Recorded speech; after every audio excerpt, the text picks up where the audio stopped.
ഇന്ന് തന്നെ ഡൗൺലോഡ് ചെയ്യൂ. കാണൂ നിങ്ങളുടെ ഫേവറേറ്റ് ഷോസ്. അയ്യോ പാമ്പ്! അയ്യോ പാമ്പ് പാമ്പ്! അയ്യോ പാമ്പോ? മോളെ വാതില് തുറക്ക്.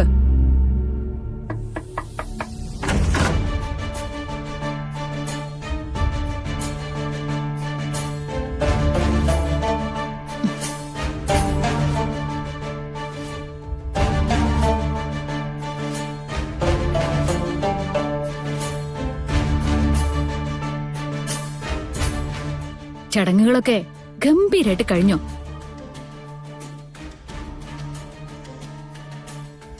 അവളിപ്പോ നവീന്റെ വീട്ടിൽ എത്തിക്കാണും അല്ലേ? ഇതുവരെ മമ്മി വിചാരിച്ച കാര്യങ്ങളൊക്കെ ഭംഗിയായിട്ട് വർക്കൗട്ടായി. അല്ലെങ്കിലും അതങ്ങനെ തന്നെയാണല്ലോ. എല്ലാ കാര്യങ്ങളെയും ബിസിനസ്സായി കാണുന്ന സിത്താര ശ്രീനിവാസന് ഒന്നും പിഴക്കില്ല. മോൾ എന്താ ഇങ്ങനെയൊക്കെ സംസാരിക്കുന്നത്? പിന്നെ ഞാൻ എങ്ങനെ സംസാരിക്കേണ്ടത്? എന്തായിരുന്നു മമ്മിയുടെ യഥാർത്ഥത്തിലുള്ള ഉദ്ദേശം? നവീനെ എന്നേക്കുമായി എന്നിൽ നിന്ന് അകറ്റുക എന്നുള്ളതല്ലേ? എന്തൊക്കെയാ മോളെ പറയുന്നേ? ഇത്രയും നാള് ഞാൻ കരുതിയത് എനിക്ക് നവീനെ നേടിത്തരുന്നതിന് വേണ്ടിയാണ് മമ്മി കാണിച്ചു കൂട്ടുന്നതെന്നൊക്കെയാ. പക്ഷേ മമ്മിയുടെ ഈ ബിസിനസ് ബുദ്ധി നല്ലോണം കാണിച്ചു. ആരെ എവിടെ എങ്ങനെ വെട്ടിയൊതുക്കണമെന്ന് കൃത്യമായി അറിയാവുന്ന സിത്താര ശ്രീനിവാസന്റെ ബിസിനസ് ബുദ്ധി. അതുകൊണ്ട് മാത്രമാണ് എന്നോട് ഓഡിറ്റോറിയത്തിലേക്ക് വരരുതെന്ന് മമ്മി പറഞ്ഞത്. ഗാഥ, നീ വെറുതെ ആവശ്യമില്ലാത്ത കാര്യങ്ങൾ സംസാരിക്കരുത്. തീയിൽ നിന്ന പോലെ ഇത്ര നേരം ഞാൻ അവിടെ നിന്നത്. എന്നിട്ട് അത് കഴിഞ്ഞ് വന്ന് കേറുമ്പോ ഇങ്ങനെയൊക്കെ കേൾക്കാൻ എനിക്ക് ബുദ്ധിമുട്ടുണ്ട്. അങ്ങനെയാണെങ്കിൽ എന്റെ ചോദ്യത്തിന് മമ്മി ഉത്തരം പറ. എപ്പോഴാ ഞാൻ കളരിക്കലേക്ക് പോവേണ്ടത്? എപ്പോഴാ അവൾ അവിടെ നിന്ന് ഇറങ്ങുന്നത്?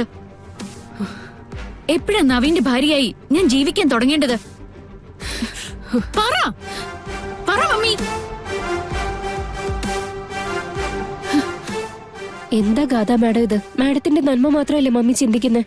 അതെ, മമ്മി ചിന്തിക്കുന്നത് മുഴുവൻ എന്റെ നന്മ മാത്രമാണ്. അതുകൊണ്ട് തന്നെ മമ്മി എന്നെ കളരിക്കലേക്ക് പറഞ്ഞയക്കില്ല. അവിടുത്തെ ശാപം ഏറ്റുവാങ്ങാൻ സമ്മതിക്കില്ല. Stop it. ഇത്തരം ആക്ഷേപങ്ങൾ കേട്ടു നിൽക്കാനായിട്ട് എനിക്ക് കുറച്ച് ബുദ്ധിമുട്ടുണ്ട്. നിനക്ക് വേണ്ടി മാത്രം എത്ര എടുത്ത് ഞാൻ തല കുനിച്ചു, എത്ര എടുത്ത് തരം താഴ്ന്ന പോലെ സംസാരിച്ചു. എന്നിട്ടും എന്നെ മനസ്സിലാക്കാനായിട്ട് നിനക്ക് പറ്റുന്നില്ല അല്ലേ? അപ്പോ കൃഷ്ണയെ കളരിക്കലേക്ക് പറഞ്ഞയച്ചത് എന്തിനാ? അത് ഞാൻ പറഞ്ഞതാ, ആ ശാപകഥയുടെ കാര്യം. വിവാഹം കഴിഞ്ഞ പെൺകുട്ടി കളരിക്കലേക്ക് കാലെടുത്ത് കുത്തുമ്പോ അത് സംഭവിക്കുമെന്നാണ്. അതിൽ നിന്നുകൂടെ എനിക്ക് നിന്നെ മറച്ചു പിടിക്കണമായിരുന്നു. എന്ത് സംഭവിക്കുകയാണെങ്കിലും അവൾക്ക് സംഭവിക്കട്ടെ എന്ന് ഞാൻ കരുതി. എന്റെ മകളുടെ ജീവന് ഞാൻ വില കൽപ്പിക്കുന്ന ഒരു കുറ്റമായിട്ടൊന്നുമില്ലല്ലോ. ഉണ്ടോ? ആ ചടങ്ങ് കൂടി ഒന്ന് കഴിയട്ടെ. എന്റെ മനസ്സിലെ പേടി ഒന്ന് പൂർണ്ണമായിട്ട് നീങ്ങിക്കോട്ടെ. അത് കഴിഞ്ഞ് എന്നേക്കുമായിട്ട് നവീൻ നിന്റേത് മാത്രമാ. എനിക്കിപ്പോ അത്രേ പറയാൻ പറ്റൂ. വിശ്വസിക്കാമെങ്കിൽ വിശ്വസിക്കേ.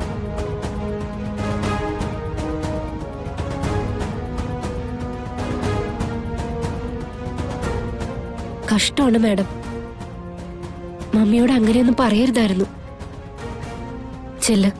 ചെന്ന് മമ്മിയെ സമാധാനിപ്പിക്കേ.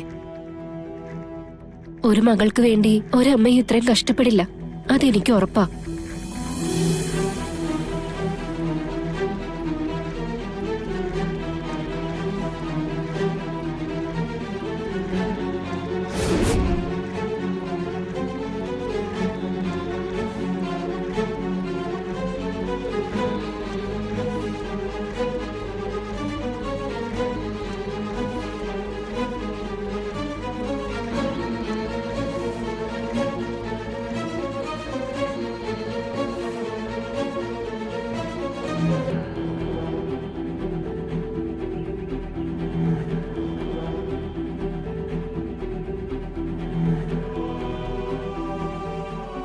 കല്യാണം കഴിഞ്ഞത് നവീൻ സാറിന്റെ ആണെങ്കിലും ക്ഷീണം മൊത്തം അമ്മായിയുടെ മുഖത്താണല്ലോ.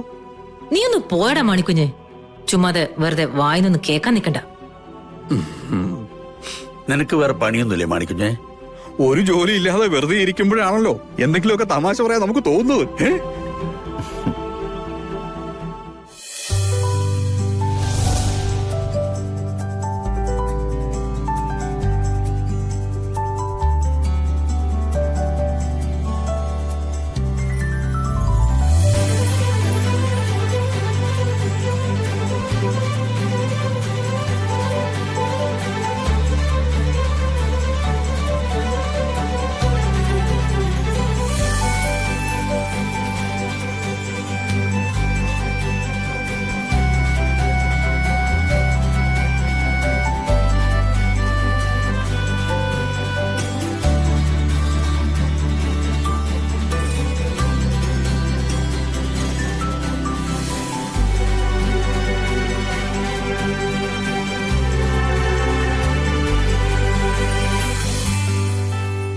സുമിത്രേ, വിളക്ക് കൊടുത്തോളൂ.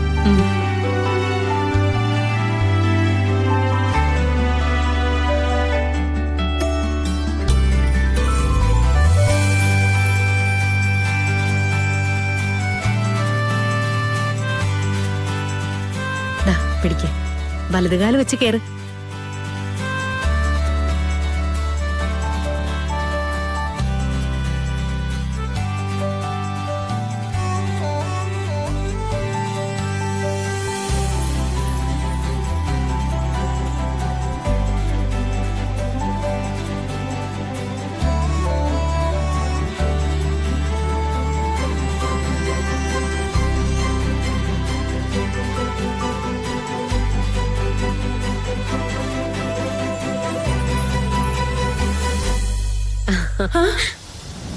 അയ്യോ, പാമ്പ്!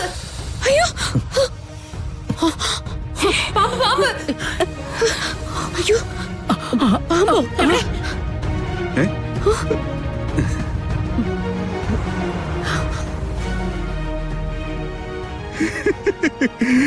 ഇതാണോ അമ്മയുടെ പാമ്പ്? ഇത് കൊത്തു അമ്മായി.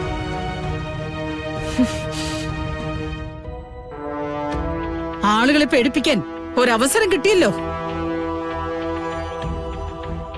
അതുപയോഗിച്ചേ തീരൂ, അല്ലേ? അല്ലമ്മേ, ഞാൻ ശരിക്കും കണ്ടതാ. മനസ്സിലാവുന്നുണ്ട്. മോളെ, വരൂ.